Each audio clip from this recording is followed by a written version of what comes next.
Weeks, patients have been flooding emergency rooms looking for care.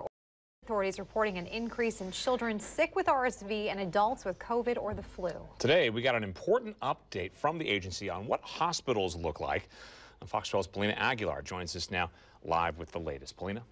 Well, medical officials say treating kids with RSV every year is normal, but they say the combination of RSV, COVID, and the flu is creating a surge they've never seen before. It's overwhelming. Hospitals saying it's even worse than when COVID was in its prime. Hospitals are full. The emergency departments are full. Medical officials say operating above capacity is a first for Oregon. We are experiencing very, very long wait times. Flu season has begun earlier than normal. In conjunction with RSV and COVID, hospital beds have run out. Many more children are being hospitalized with breathing problems than in past seasons, especially children under 2.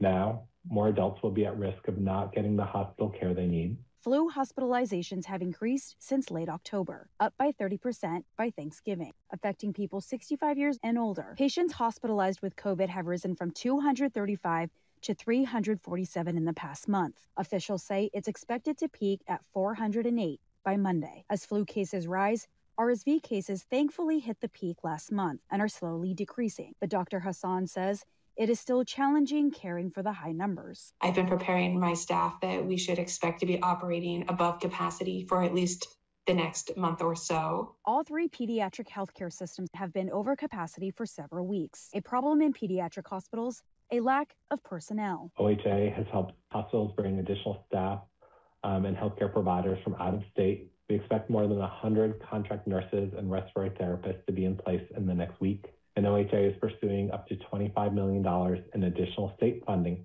for supplemental staffing contracts. Pediatrics declared a crisis standard of care.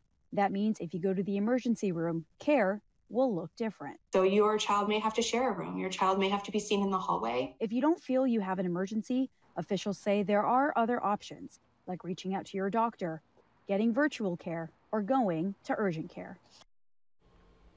Though there is no mask mandate, officials say they highly recommend wearing them indoors, especially for children, and to stay up to date with your vaccines. Reporting live in studio, Paulina Aguilar, Fox 12 Oregon. All right, Paulina, thank you. Well, today